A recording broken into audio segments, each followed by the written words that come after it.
Thom Hartmann here on the news. You need to know this. Corporations are eating our commons. So-called emergency financial managers in Michigan are selling off public schools to private charter school corporations and laying off hundreds of public school teachers in the process. The mini dictators, who appointed by Republican governors, have unprecedented power to fire local elected officials, break union contracts, and sell off our commons to corporate interests, have decided to eat alive the public school systems in West Michigan and around the Detroit area. Study after study has shown that private charter schools don't produce any better education results, but they do pay teachers less, have higher teacher turnover, and, making Republicans happy, are union-free. Meanwhile, across the pond in Greece, the rich are devouring the commons there at a record rate. Greece's new coalition government is trying to speed up the sale of state-owned assets, including utility companies, airports, and railways, and 28 other state-owned properties. Far-left Syriza party leader Alexis Tsipras, who was left out of the coalition government, blasted the privatization plans, arguing that the move was like putting a giant for sale sign on his country, and that, quote, the government will have to account for its actions, the looting of public goods, unquote. Doesn't matter where in the world you are, the libertarian one-world ideology of billionaires running nations into the ground while impoverishing the working class is on the move. In screwed news, Republicans want police and firefighters to make only minimum wage and no more. Last week, the Republican mayor of Scranton slashed the pay of hundreds of city workers, including cops and firefighters, to $7.25 an hour, the lowest hourly wage currently allowed for by law. The mayor says that his city is broke, and because he's unwilling to raise taxes on businesses or millionaires, can't afford to pay its workers any more money. That's the problem in several cities across America, which have seen their revenues dry up during the Bush Great Recession. President Obama offered a clear solution to this problem with the American Jobs Act, which gave emergency federal relief to states to help struggling cities avoid massive layoffs or pay cuts to public workers' salaries.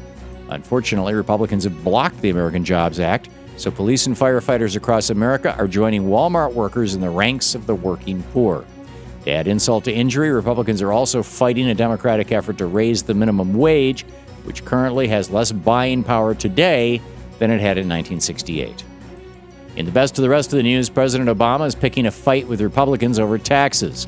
In a speech from the White House today, the president urged Congress to act quickly and pass a one-year extension of the Bush tax cuts for all Americans making less than $250,000 a year.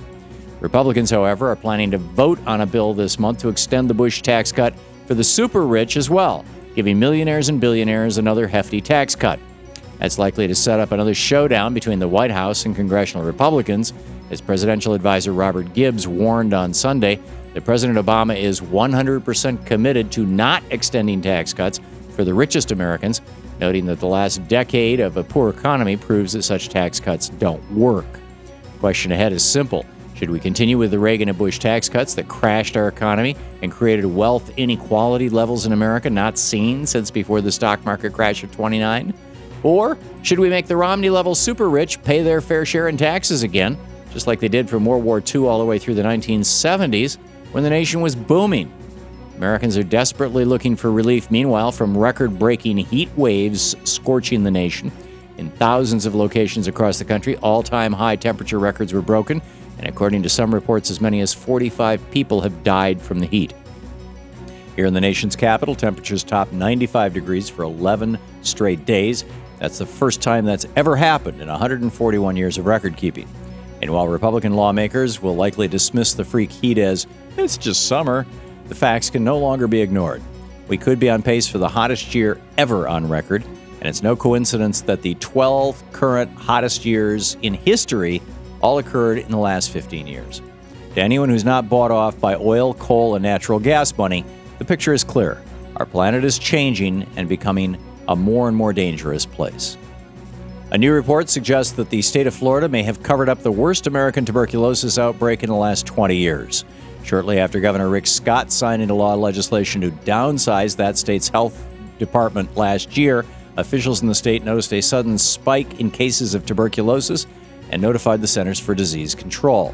Florida health officials believe the TB outbreak was only affecting homeless people, a group Governor Scott doesn't much care about, so it was kept secret from the rest of the population. Within a few months, however, the outbreak had killed 13 people and infected 99 others, including 6 children.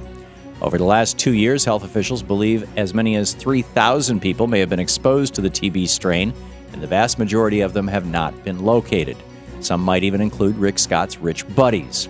TB outbreaks historically have been common in developing nations like India and China, but the United States in recent years has become a new hotspot for TB, yet another sign that our healthcare system is failing us and that we as a nation are unraveling at an alarming rate. And finally, there is no new life form after all. Back in 2010, NASA scientists claimed they discovered a new form of life that could thrive on arsenic. But now 2 new scientific papers have disproved the claim, showing the organisms relied on more conventional elements like phosphate and not just arsenic to survive as well. So there goes that alien theory, along with lizard people and the planet Xenu pigeons. Well, those actually are still solid. And that's the way it is today, Monday, July 9th, 2012. I'm Thom Hartmann on the news.